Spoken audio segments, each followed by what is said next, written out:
ശുക്ലാംബരധരം വിഷ്ണും ശശിവർണം ചതുർഭുജം പ്രസന്നവദനം ധ്യായേത് സർവവിഘ്നോപശാന്തയേ. വെള്ളപ്പളുങ്കു നിറമൊത്ത വിദഗ്ധരൂപി കള്ളം കളഞ്ഞു കമലത്തിലെഴുന്ന ശക്തി വെള്ളത്തിലെതിരകൾ തള്ളിവരും കണക്കെന്നുള്ളത്തിൽ വന്നു വിളയാടുക സരസ്വതീ നീ.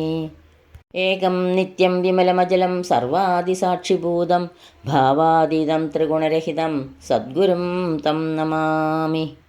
കൃഷ്ണായ വാസുദേവായ ദേവകീനന്ദനായ ച നന്ദഗോപകുമാരായ ഗോവിന്ദായ നമോ നമഃ. കർപ്പൂരാരുണകുങ്കുമാർച്ചിതപദേ ക്ഷീരാബ്ദിശോഭേ ശിവേ ഗായത്രീ കരുണാകടാക്ഷവിനുദേ കന്ദർപ്പകാന്തിപ്രദേ കല്യാണാഷ്ടസുരാർച്ചിതേ സുഖവിദേ കാരുണ്യവാരാനിധേ മീനാക്ഷി മധുരാംബികേ മഹിമയേ മാം പാഹി മീനാംബികേ. ശബ്ദബ്രഹ്മമയീ ചരാചരമയീ ജ്യോതിർമയീ വാഗ്മയീ നിത്യാനന്ദമയീ നിരഞ്ജനമയീ തത്വമയീ ചിന്മയീ തത്വാതീതമയീ പരാൽപരമയീ മായാമയീ ശ്രീമയീ സർവൈശ്വര്യമയീ സദാശിവമയീ മാം പാഹി മീനാംബികേ മാം പാഹി മീനാംബികേ. സർവത്ര ദേവീ നാമസങ്കീർത്തനം ശ്രീമഹാദേവ്യൈ നമഃ. ഓം ശ്രീ ജഗദംബികായൈ നമഃ. എല്ലാവർക്കും നമസ്കാരം. ശ്രീ ശങ്കരാചാര്യർ രചിച്ച സൗന്ദര്യലഹരിയിലെ 51 മുതൽ 55 വരെയുള്ള ശ്ലോകങ്ങളാണ് ഇന്നിവിടെ വിചാരം ചെയ്യുന്നത്. ശ്ലോകം 51. ശിവേ ശൃംഗാരാർദ്ര തദിതരജനേ കൃത്സനപരാ സരോഷാ ഗംഗായാം ഗിരിശചരിതേ വിസ്മയവതി ഹരാഹിഭ്യോ ഭീത സരസിരുഹ സൗഭാഗ്യജനനി സഖീഷു സ്മേരാതേ മയി ജനനി ദൃഷ്ടി സകരുണ. ജനനി അമ്മേ, തേ ദൃഷ്ടി നിന്തിരുവടിയുടെ നോട്ടം, ശിവേ ശിവനിൽ, ശൃംഗാരാർദ്ര ശൃംഗാരം കൊണ്ട് ആർദ്രമായത്, തദിതരജനെ മറ്റുള്ളവരിൽ, കുത്സനപര നന്ദിയോടുകൂടിയത്, ഗംഗായാം ഗംഗാദേവിയിൽ, സരോഷ രോഷത്തോടുകൂടിയത്, ഗിരിശചരിതെ പരമശിവന്റെ യുദ്ധവിജയചരിത്രങ്ങൾ, വിസ്മയവതി ആശ്ചര്യത്തോടു കൂടിയത്, ഹര അഹിഭ്യ ശിവൻ അണിഞ്ഞിരിക്കുന്ന പാമ്പുകൾ, ഭീത ഭയമുള്ളത്, സഖീഷു തോഴിമാർ, സ്മേര ഹാസത്തോടുകൂടി, മയി എന്നിൽ, സകരുണ കാരുണ്യത്തോടുകൂടി. അല്ലയോ കുളേശ്വരി, നിന്തിരുവടിയുടെ ദൃഷ്ടി ശിവനിൽ ശൃംഗാരത്തോടും മറ്റുള്ളവരിൽ നിന്ദയോടും കൂടിയുമാകുന്നു. ശിവന്റെ ചരിതങ്ങൾ കേൾക്കുമ്പോൾ ഗംഗയുടെ ചരിതത്തിൽ രോഷവും മറ്റു സാഹസിക ചരിതങ്ങളിൽ ആശ്ചര്യവും പ്രകടിപ്പിക്കുന്നു. ശിവന്റെ ദേഹാഭരണമായ പാമ്പുകളിൽ ഭയവും തോഴിമാരോട് പുഞ്ചിരിക്കുന്ന ഭാവത്തോടു കൂടിയും ഇരിക്കുന്നു. എല്ലാറ്റിലുമുപരി എന്നിൽ നിന്തിരുവടി കരുണയോടെ വർത്തിക്കുന്നു. മഹാദേവിയിൽ പ്രകടമാകുന്ന ഭാവരസങ്ങളെയാണ് ആചാര്യൻ ഇവിടെ പ്രകീർത്തിക്കുന്നത്. പുരാണ കഥാസന്ദർഭങ്ങളെ സൂചകമാക്കി ആചാര്യൻ ദേവിയുടെ മുഖഭാവത്തിലെ നവരസങ്ങളെ വിശദമാക്കുന്നു. ഭാരത സംസ്കാരത്തിൽ രസങ്ങൾ 9: ശൃംഗാരം, കരുണം, വീരം, രൗദ്രം, ഹാസ്യം, ഭയാനകം, ബീഭത്സം, അത്ഭുതം, ശാന്തം. ഇവയിൽ ശാന്തം എന്നത് ആത്മീയ വിഷയത്തെ നിർവികാരമാണ്. അതുകൊണ്ട് തന്നെ ശാന്തം എന്ന രസാവസ്ഥയെ ഈ ശ്ലോകത്തിൽ സൂചിപ്പിക്കുന്നില്ല. പതിയായ ശിവസാമീപ്യത്തിൽ ദേവി ശൃംഗാരരസം പ്രകടമാക്കുന്നു. ശിവേ എന്ന അഭിസംബോധനയിലാണ് ശ്ലോകം തുടങ്ങുന്നത്. അതുകൊണ്ടുതന്നെ പതിസമേതയായ ദേവിയെയാണ് ആചാര്യൻ പ്രകീർത്തിക്കുന്നത്. ശൃംഗാരാർദ്രം എന്ന പദസൂചകത്തിലൂടെ ശൃംഗാരരസത്തിൻ്റെ ഏറ്റവും പവിത്രമായ രസാനുഭൂതിയെ ആചാര്യൻ പ്രകടമാക്കുന്നു.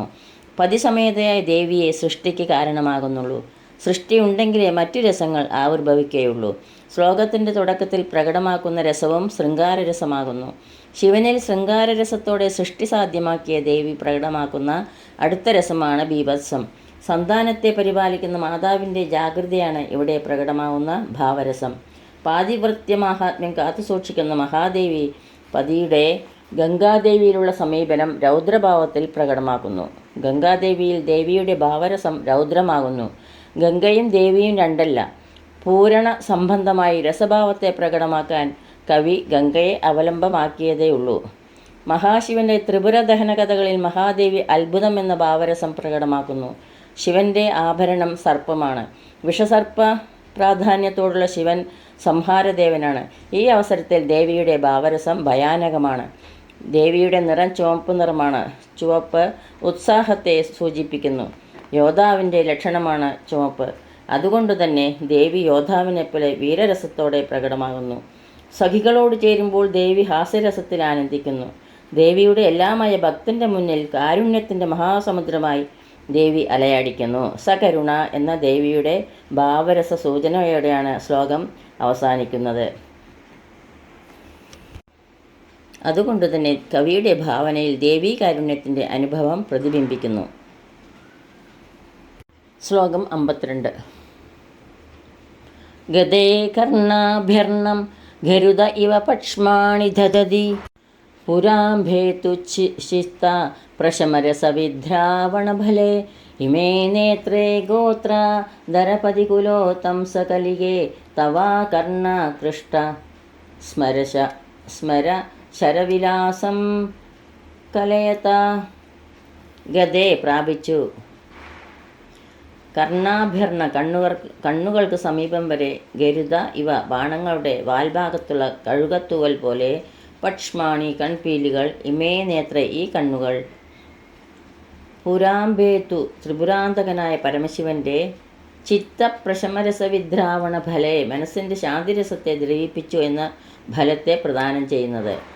ആകർണാകൃഷ്ട സ്മരശരവിലാസം കർണം വരെ വലിച്ചു നിർത്തിയിരിക്കുന്ന കാമബാണങ്ങളുടെ സൗഭാഗ്യത്തെ ദദതി ധരിച്ചിരിക്കുന്നു. കലയത ചെയ്യുന്നു. അല്ലയോ മഹായോഗിനി, പർവ്വതരാജകുലോത്തംസയായ പാർവതീദേവി, അടിയൻ്റെ ഹൃദയകമലത്തിൽ വിളങ്ങുന്ന നിന്തിരുവടിയുടെ ഈ കണ്ണുകൾ കർണങ്ങളുടെ സമീപം പ്രാപിച്ചിരിക്കുന്നു. ബാണങ്ങളുടെ വാൽഭാഗത്തുള്ള കഴുത്തുവാലാണോ എന്ന് തോന്നുന്നതാണ് നിന്തിരുവടിയുടെ കൺപീലികൾ. ത്രിപുരാന്തകനായ ശിവന്റെ മനഃശാന്തിയെ നശിപ്പിക്കാനായി കാമദേവൻ ചെവി വരെ വലിച്ചു നിർത്തിയിരിക്കുന്ന കാമശരത്തിൻ്റെ വിലാസമാണ് ആ കണ്ണുകളിൽ പ്രകടമാകുന്നത് എന്ന് തോന്നിപ്പോകുന്നു. സതീദേവിയുടെ ദേഹവിയോഗത്തിൽ വിഷയവിരക്തനായ ശിവന്റെ മനതാരിൽ പ്രണയം ജനിപ്പിക്കാൻ കഴിവുള്ളതാണ് പാർവതീദേവിയുടെ കണ്ണുകൾ. ദേവിയുടെ കണ്ണുകൾ നീണ്ടുവിടർന്ന് എന്ന സൂചകത്തിനായി ദേവിയുടെ കണ്ണുകളുടെ രണ്ടു വശത്തുമുള്ള മുനകൾ കർണത്തോളം എത്തി നിൽക്കുന്നു എന്ന് കവി കാവ്യാത്മകമായി പ്രകീർത്തിക്കുന്നു. ശിവന്റെ മനസ്സിളക്കുന്ന കാമബാണമായി ദേവിയുടെ നയനങ്ങളെ വർണ്ണിക്കപ്പെട്ടിരിക്കുന്നു. സതീദേവിയുടെ വിരഹത്തിൽ ലൗകിക വിരക്തനായ ശിവനിൽ പ്രണയചോദനകൾ സൃഷ്ടിക്കാൻ കഴിയുന്നതാണ് ദേവിയുടെ ദൃഷ്ടിമഹത്വം. ശ്ലോകം 53. വിഭക്തത്രൈവർണ്യം വ്യതികരിതലീലാഞ്ജനതയ വിഭാതി ത്വന്നേത്ര ത്രിതയമിതമീശാനദയിതേ പുനഃസ്രഷ്ടും ദേവാൻ ദ്രുഹിണ ഹരിരുദ്രാനുവരദാൻ രജഃ സത്വം ബിഭ്രത്തമ ഇതി ഗുണാനാം ത്രയമിവ. ഈശാനൻ ദക്ഷിണാമൂർത്തി, അതായത് ശിവൻ. ദൈതേ പ്രിയപ്പെട്ടത്. വ്യതികരിത നിറയെ കലർത്തി. ഇതം ഈ കാണപ്പെടുന്ന. നേത്രത്രിതയം മൂന്ന് കണ്ണുകൾ. ഉപരതാൻ ഉപരതിയെ പ്രാപിച്ച. ലീലാഞ്ജനതയ